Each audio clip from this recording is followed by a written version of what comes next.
Another week where we find out just how tough the toughest conference in America truly is. The Wolverines forced to settle for a split, a win at home, but a setback on the road. Hi, everyone, and welcome to another edition of Inside Michigan Basketball.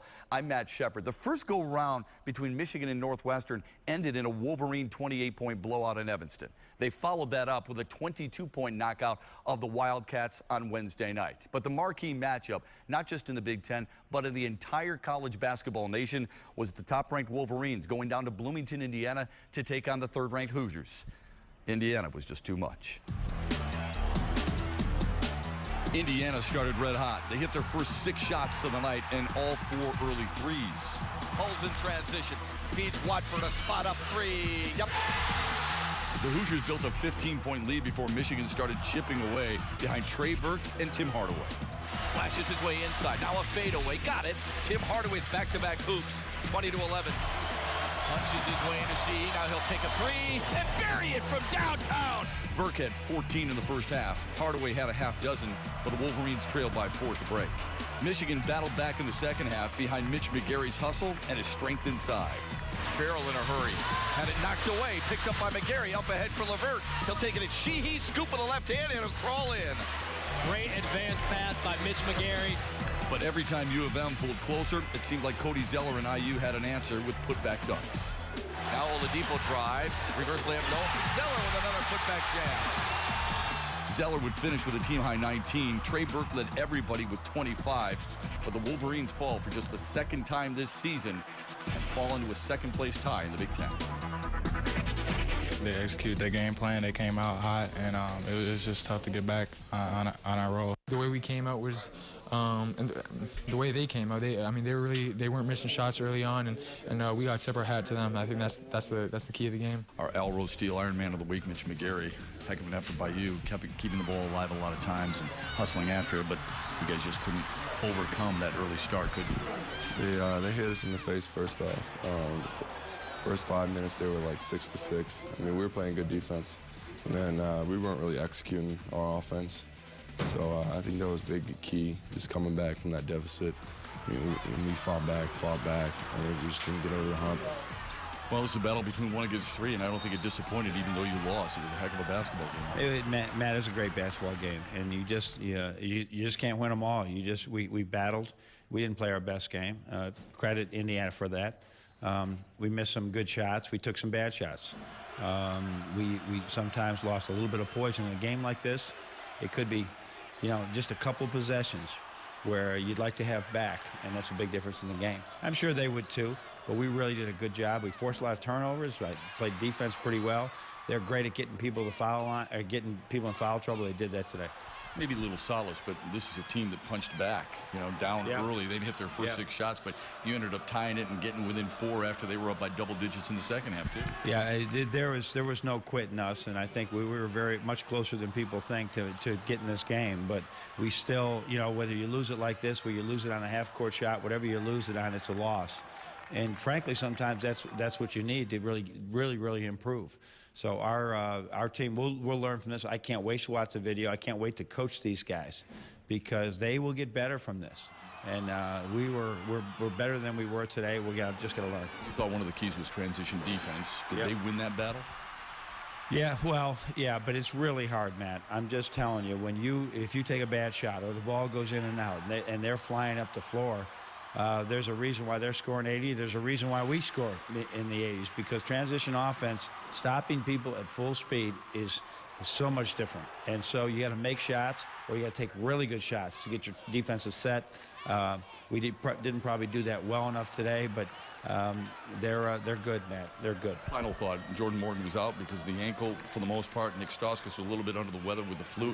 Your bigs came in. McGary and Horford gave you quality minutes. Right? They really did. I was surprised Horford only played 10 minutes. I thought he played him more than that. But McGary and Horford really were good, and I put Jordan in there, but I'm sure he looked good, but it's one of those things I'll probably have to use him. But knowing with the way the game was going, I'd like to save him, maybe using the Ohio State game. Thanks, Coach. All right, thank you. Michigan started the week by improving to 13-0 at home. We'll recap the season series wrap-up with Northwestern after this.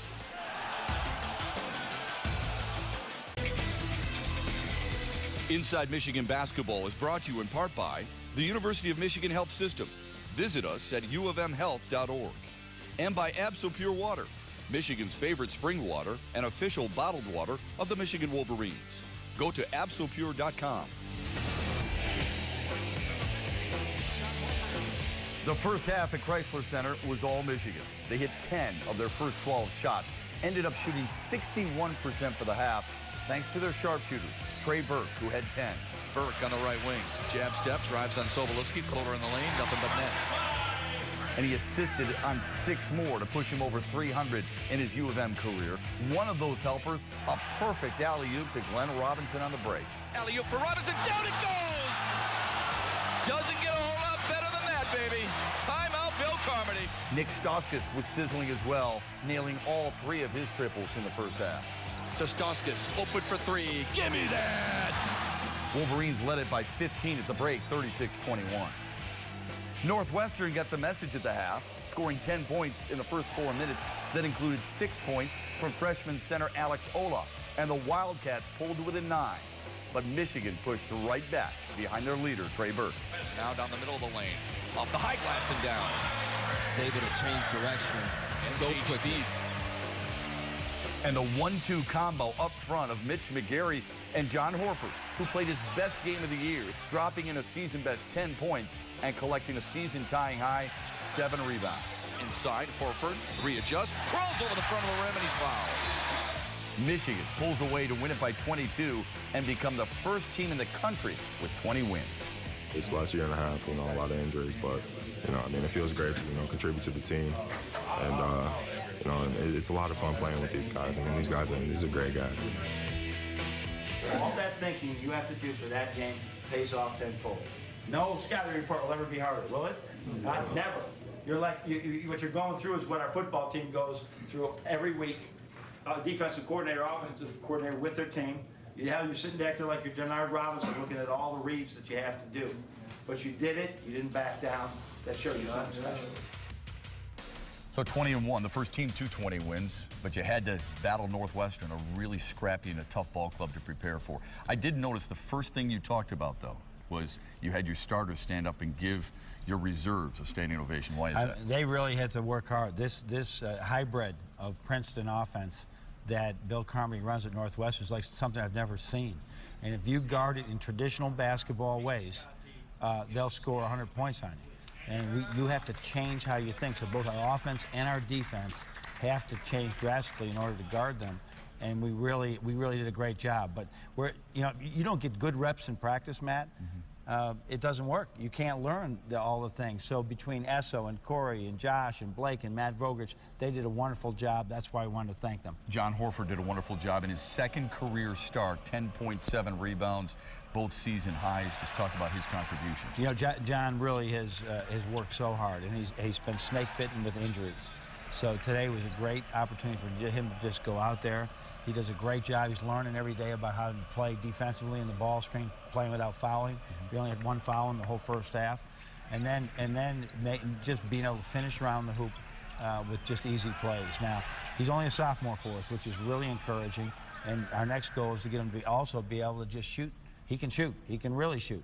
But be comfortable just shooting the ball, 12, 15, all the way out to 3. You didn't have a turnover in the first half. You talk about the fouls, but you didn't have a turnover in the first half, and Trey Burke continues to impress. Another close to double-double performance for him. He controls the game so well. He did initially, he did a great job of getting everybody involved. He knows where Timmy is, he knows where Glenn is, he knows where Nick is all the time, and he found them early. So he really was concentrating on getting his teammates involved today. You got to 13-0 at home, 29-1 in your last 30 at Chrysler Center. Has this become one of the more difficult places in the Big Ten to play for opponents? Well, you'll have to ask other people, but I'm really proud of it. It's one thing that we envisioned, I think, when Kathleen and I decided when we were in Morgantown, West Virginia, we were packing that place, and that was a tough place for people to win as well. And now with the upgrades in the facilities, I think that has as much to do with their winning. People like coming here, they're comfortable. It's become a great place for both a home team and not such a good place maybe for an away. John Beilein has also made a connection with the community. When we come back, we'll tell you what we mean, his connection with the community, a special individual, and how he made his day. That's after this on Inside Michigan Basketball.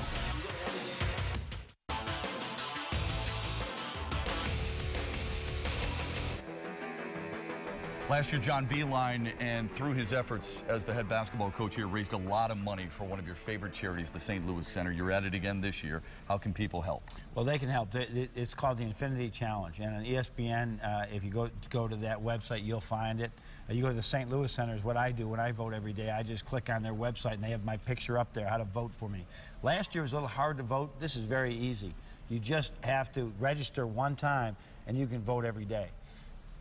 Infinity is already going to give $5,000 to the St. Louis Center. Our competition, I see it, is Thad Matta at Ohio. We need to be able to beat him. He beat us last year. I'm asking all our fans, please help us with this. Eric is a good friend of yours now. He isn't part of the St. Louis Center, but you do know him through church, and you made his day Wednesday night after your club dismantled Northwestern. How did you get involved in his day? I think what we like to pride ourselves in our culture, in our program, is just random acts of kindness. And I saw Eric and his father in Mass one Sunday, way back last summer. And he said, Eric loves your team. And Eric is not guessing his age, but Down syndrome, roots for Michigan like crazy. And so I said, you know what? Send me an email sometime. I'd like to have him meet the team. Well, 2 or 3 months went by, and I never heard anything, but of course we get a lot of those requests. So we asked, I got one, and we said, let's bring him to a game. So we brought him back to the locker room. Believe it or not, Matt, his favorite player is Spike Albrecht. That was a great moment.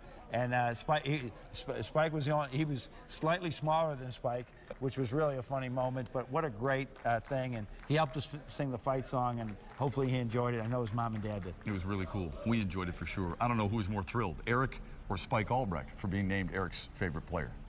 Coffee with the Coach, brought to you by Tim Hortons. This comes from Tim in Cleveland. Everybody gets really excited for Glenn Robinson and those dunks. It really fires up the crowd. Does it fire you up as much? No, I've seen a few dunks. I've been dunked on a lot with some of our teams. I enjoy watching Glenn Robinson get better every day, and he is working so hard. And we're expanding not only his game, he's expanding his game, and we're working with him. We're expanding what we think we can do with him, and I think we saw a little bit of that today. That we're trying to get him to attack even more. We're trying to do a lot of things with him, and I love getting 2 points. Any way he wants to do it, let's get 2 points. Speaking of the freshman, he will join us a little bit later on, so stay with us. Plenty more to come on this week's edition of Inside Michigan Basketball.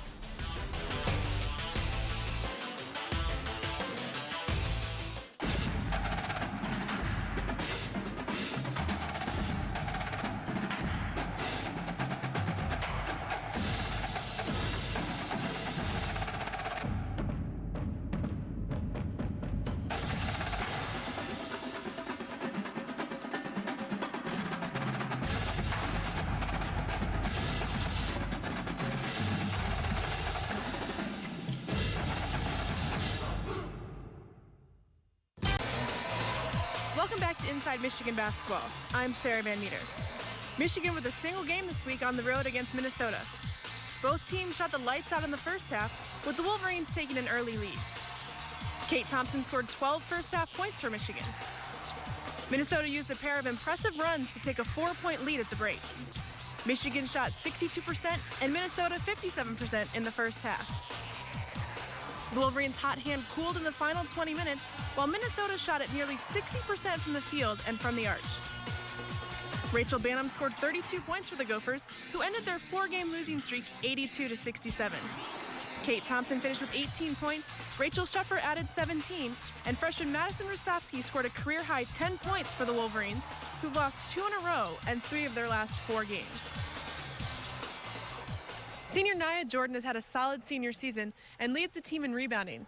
She's strong and fast and knew she was a good player all the way back in elementary school. In the 5th grade, I played with boys, and it was really fun because, it was me playing against boys, and I was successful.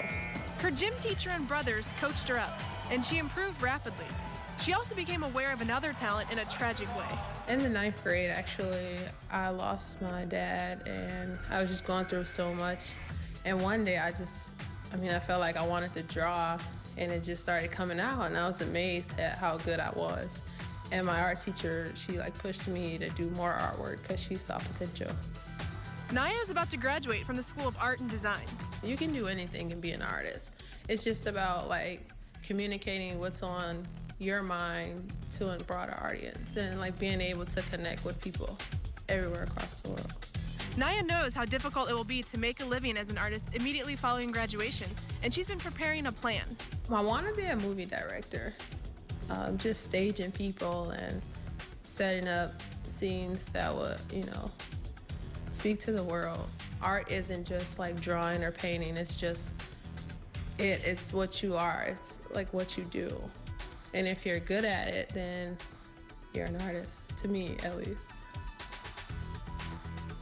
Nia will continue to draw and create sculptures with hopes of someday selling her work. In the meantime, she'll have the team prepare for their showdown in East Lansing on Monday when they take on the Spartans. For Inside Michigan Basketball, I'm Sarah Van Meter. All right, Sarah, thanks. When we come back, one of the best freshmen in the country will join us, Glenn Robinson, why he chose Michigan and the impact he's made with the Wolverines. That's next. The highest touted recruiting class John Beilein has ever had included Lake Central High School's all-time leading scorer, Glenn Robinson III, 1,318 career points, the all-time leading scorer in your school's history, and yet you chose Michigan. Where else could you have gone, and why did you choose Ann Arbor? Well, I committed to Michigan my sophomore year, so I didn't have a lot of high major offers. Western Michigan, Valpo offered me. But I felt this was the place that I wanted to be, and I just took my commitment right away, and I was committed to this coaching staff, and I loved everything about Michigan. So how have you enjoyed it? You shoot, I'll rebound. How have you enjoyed it so far? What's been the biggest adjustment for you? I think I really enjoyed it. The biggest adjustment is coming in the summer and just having to get used to everything, such as, basketball classes and everything just about Michigan. You're midway through your freshman year. Your team is competing not only for a Big Ten championship, but for many people believe a national championship. Right. So on the outside, we see this team as a true threat. How have you viewed the first half of the year? I viewed it, I knew that our goals were as high, high as the ceiling, from day one. So I kind of thought that we could be there, and as long as we just continue on this journey and process and keep getting better, who knows what we can do. Are you surprised that you and not Trey Burke or Tim Hardaway, but your freshman teammates have been able to adapt to the college game so quickly? I knew that we could, coming in summer and open gyms on this court, from day one, I knew that we could fit in great because we're, doing what we need to do on the court, and I'm just proud of each and every one of us for stepping up and giving our team what we need.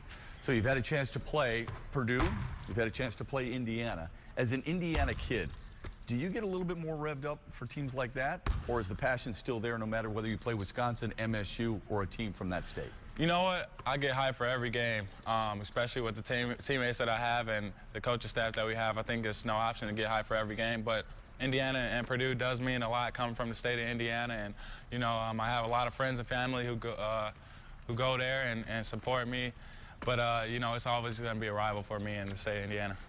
We've had a chance to see during your games Denard Robinson come to a lot of those as a student athlete. He really takes advantage of that opportunity. Right. Do you do the same thing, and are you connected with some of the guys in other sports in your class? I do, actually. I've been to field hockey, football.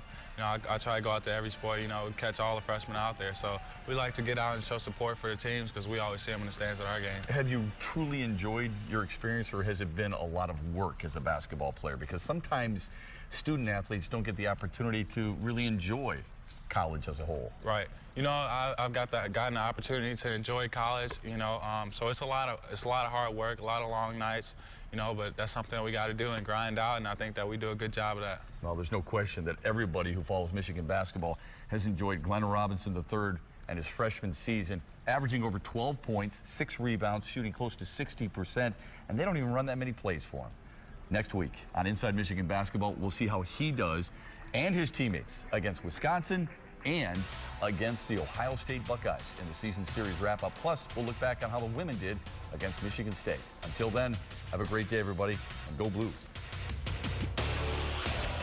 Inside Michigan Basketball is brought to you in part by the University of Michigan Health System. Visit us at uofmhealth.org. And by Absol Pure Water, Michigan's favorite spring water and official bottled water of the Michigan Wolverines. Go to absolpure.com.